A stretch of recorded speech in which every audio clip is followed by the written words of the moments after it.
20 days before the presidential runoff in Brazil, candidate Luis Inácio da Silva warns that current President Jair Bolsonaro seeks to destroy the institutions that guarantee democracy. In Uruguay, education unions maintain 24-hour strike amid conflict with the Uruguayan government, which seeks to impose an education reform affecting the sector. Russia reaffirms its commitment to the non-proliferation of nuclear technology for military purposes during a meeting with the head of the International Atomic Energy Agency, Rafael Grossi.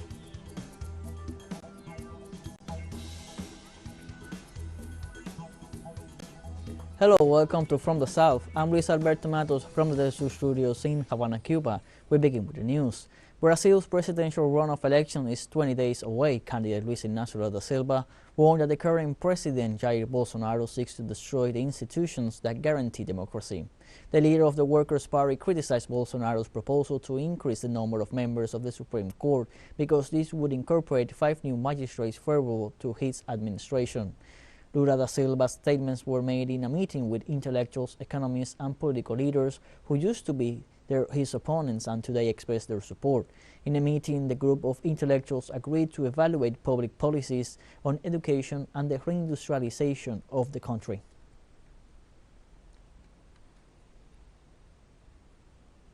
The commissions of Colombia's Congress approved this Monday the extension of Law 418, one of the elements to develop the Total Peace project designed by President Gustavo Petro.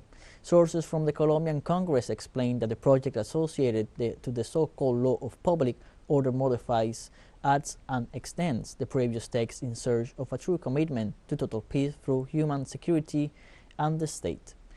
One of the articles of the bill states that in the peace processes and in each of its stages, the effective participation of women and civil society, reparation and other rights of the victims will be guaranteed.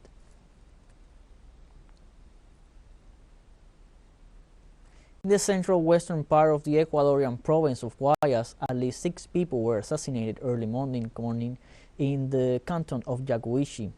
Local media reports that are members of a family who were attacked by 12 people that arrived at the scene in 2 trucks. The investigative units are collecting information verifying the security cameras in order to locate the possible perpetrators of this crime. So far this year in Yaguachi, there have been 32 violent deaths according to the police.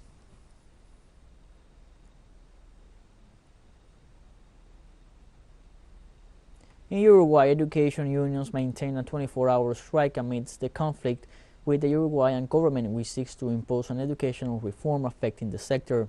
The measure was adopted by the decision of the Secondary School Teachers Association and is supported by the National Federation of Secondary School Teachers. The strike is in rejection of what they consider an imposing attitude of the authorities on the educational reform promoted by the government of President Luis Lacalle. Teachers denounced that the National Administration of Public Education continues to violate democracy, denies freedom of expression, ignores collective negotiation, and violates the rights of students.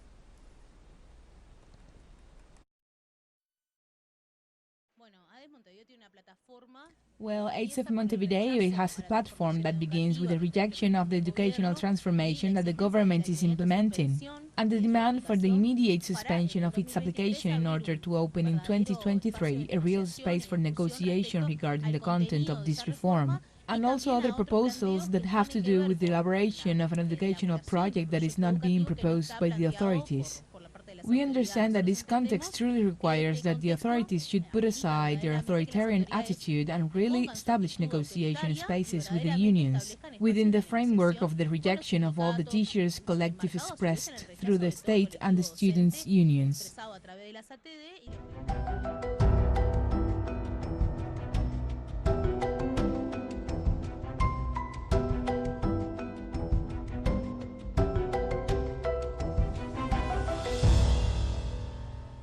On Tuesday, Central American nations still assess the damages and losses after tropical depression Julia. The passage of Hurricane Julia through Central America left at least 28 people dead, 14 of them in Guatemala, 4 in Honduras, 10 in El Salvador, and thousands of victims throughout the region. According to U.S. National Hurricane Center, Julia was forecast to move westward towards the far southwest Gulf of Mexico during the next day. However, on Tuesday, the weather phenomenon dissipated after it left Guatemala and advanced toward the Gulf of Mexico.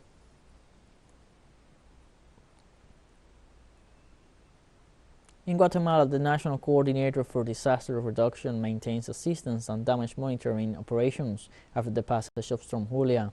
Brigades are deployed to attend to the contingency in the country due to the damages caused by the weather phenomenon. Over 10 people were killed in the Guatemalan town of Ponzos, located in the north-central part of the country and in the department of Huehuetenango. Meanwhile, hundreds of crops and houses are flooded, leaving hundreds of victims. The affected population is still waiting for the arrival of government authorities in the most remote areas of the country, while denouncing the lack of support and answers to the situation.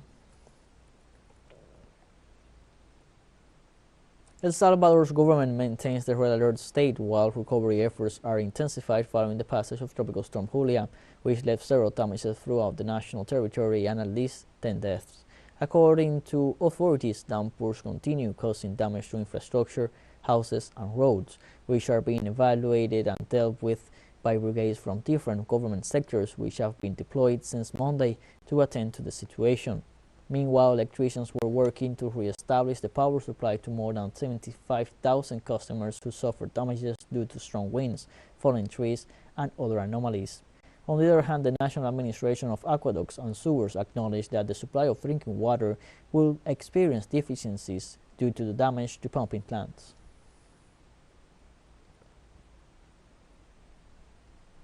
In Haiti, protests continue demanding the resignation of Prime Minister Ariel Henry, this time sparked by his request for a foreign military intervention. On Monday, people took to the streets in several cities of Haiti, not only to demand the ouster of the Prime Minister, but also against high fuel prices. Demonstrations were especially intense in the communes of Cité Soleil, La Saline, and Tiramas in the capital Port-au-Prince. There are reports that in such instances, police used tear gas and live ammunition to repress the crowds, killing at least one person in the streets of Port-au-Prince.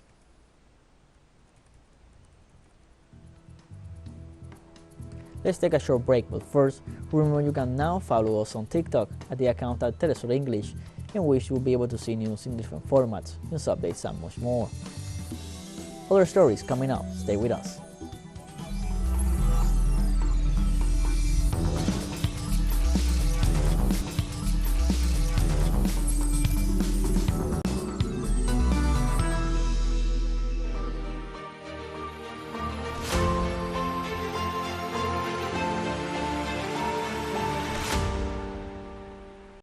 Welcome back from the South. In Russia, President Biden reportedly held a meeting with the head of the International Atomic Energy, Rafael Grossi, to call for a reduction in the politicization of nuclear activities at a global level. The Russian head of state said his nation remains committed to non-proliferation of military nuclear technology. President Putin added that Russia has always advocated that all states should have equal access to the benefits of the peaceful atom. Russia has assured on more than one occasion that it does not seek to engage in Western nuclear weapons rhetoric.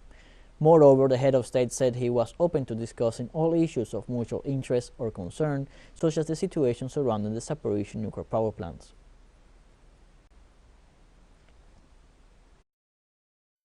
Since we do have issues that have to do with the nuclear safety, the nuclear security, in particular of the Zaporizhzhia nuclear power plant, and as you know, I have been displaying efforts to try to avoid a nuclear accident that could be very detrimental in general terms and in particular in the region. The Russian president said he is confident that together with the efforts of IAEA's chief, they will be able to curb all the rhetoric related to the politicization of peaceful nuclear activities.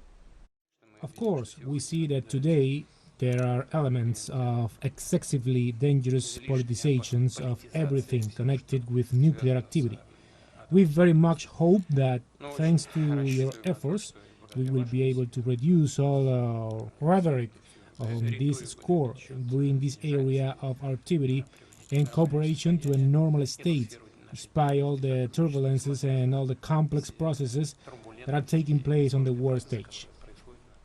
Venezuela's high-level delegation, headed by the nation's Minister of Foreign Affairs, Carlos Faria, arrived on Tuesday in Moscow to participate in the International Forum of the Russian Energy Week 2022.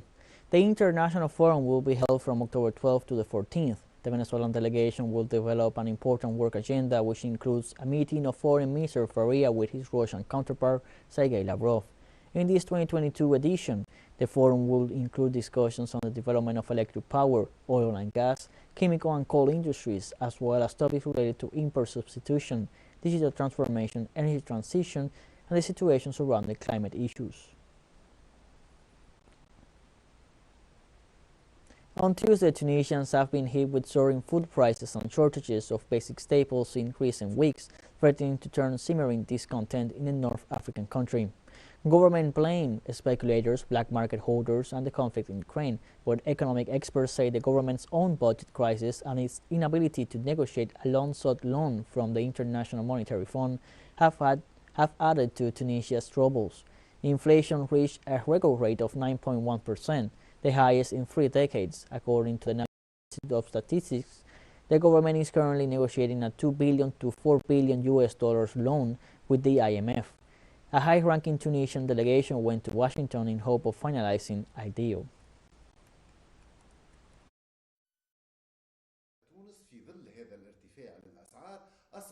Of course, we see that today there are elements of excessively dangerous politicizations of everything connected with nuclear activity.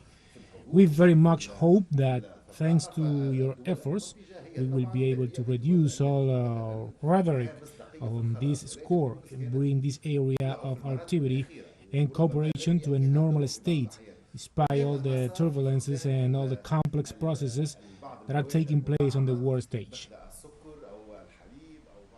The European Union's Energy Commissioner held a long-term strategic partnership with Algeria Tuesday as the bloc turns to Africa's biggest gas exporter to fill a gap left by Russian supplies. Kadri Simpson is the latest in a string of top European officials to visit Algeria in search of more natural gas, since Western sanctions hinder the delivery of Russian gas supplies to Europe. The bloc's hunt for gas has become even more urgent as winter approaches, but experts have cast doubt over Algeria's ability to boost output in the short term. Algeria's Energy Minister Mohamed Arkab, for his part, says his country is a trusted supplier that always honors its contractual obligations.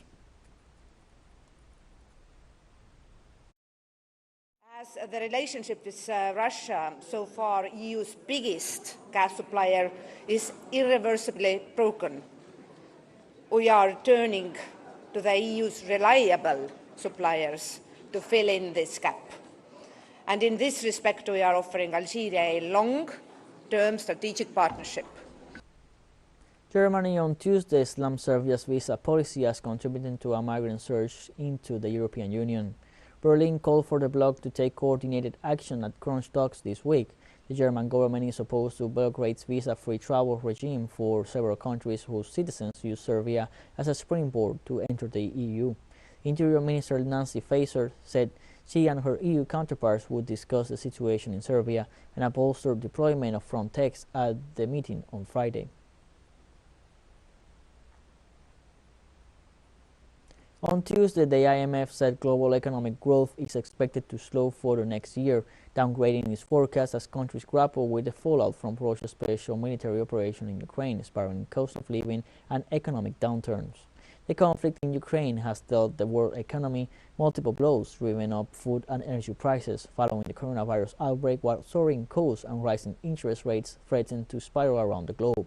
According to the IMF, more than a third of the global economy is headed for construction this year or the next, and the 3 biggest economies, the United States, European Union, and China, will continue to stall. The slowdown is most pronounced in the euro area, where the energy crisis caused by the war will continue to take a heavy toll, reducing growth to 0.5% in 2023. Increasing price pressures remains the most immediate threat to current and future prosperity by squeezing real incomes and undermining macroeconomic stability. Central banks are now laser-focused on restoring price stability. We have more news coming up after a final short break, so don't go away.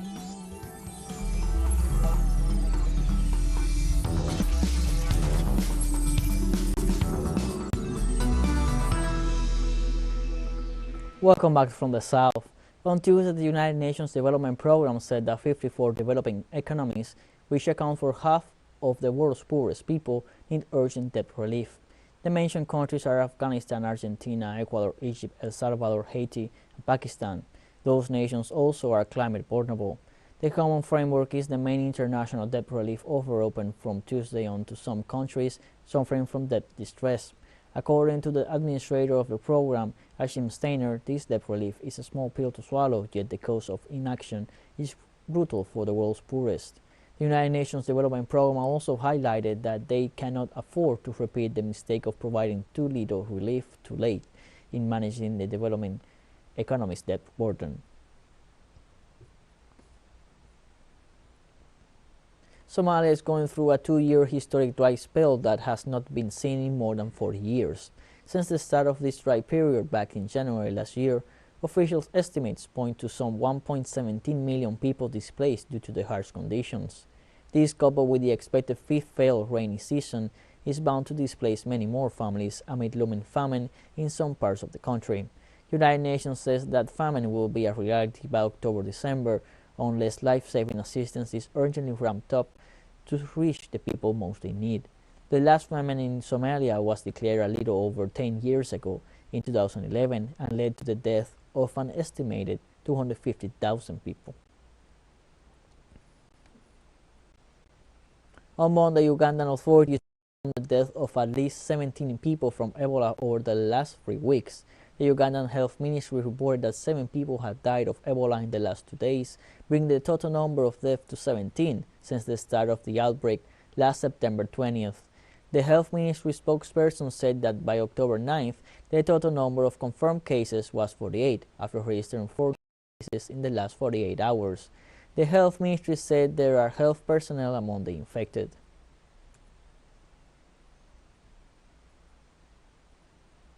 On Tuesday, Lesotho's newly formed party Revolution for Prosperity announced it formed a coalition government with 2 other opposition parties. The RFP, which won the most seats in last week's election, fell short of an overall. Told a media briefing he had formed an alliance with 2 other parties, the Alliance of Democrats and the Movement for Economic Change. After securing 56 seats in the election and needing to allure other parties to control Lesotho's 120-member parliament. Formed in March this year, the populist RFP promised to do away with rampant corruption and focus on economic growth in a country marked by political instability and unreliable politicians. On Tuesday, Lebanon and Israel sealed a historic agreement on the sea border and gas exploitation in the area. After the talks, Lebanon got full rights on the deal, as Ghana gas fields will remain in their possession. Meanwhile, Israel will have a license to search for gas in the zone through the Total Energies company and enjoy profits. The parties have not disclosed the official signing date for the accords. However, this treaty is historical for both nations as they have strained relations since the establishment of Israel's state back in 1948. The zone under dispute, the Ghana gas fields, was unilaterally claimed in 2000 by the Israeli side, as Lebanon denounced it belonged to their geographical territory, which sparked the tensions. South Korea's core industry of semiconductor faces growing challenges as the country's economy has been continuously weakened by the plummeting Korean won against the US dollar, shrinking chip demands, and containing production. The Korean won slid around 17% against the dollar amid the Federal Reserve's aggressive monetary tightening. The rate even topped the 1,444 won mark by the end of September, a record high since March 16 in 2009, when the global financial crisis swirled the world market.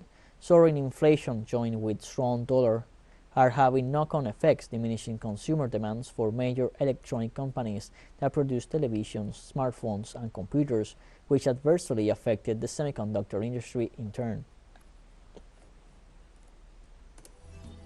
We have come to the end of this news briefing. You can find these and many other stories on our website at telesurenglish.net. You can also join us on social media, Facebook, Twitter, Instagram, Telegram, and TikTok. For TeleSUR English, I'm Luis Alberto Matos. Thank you for watching.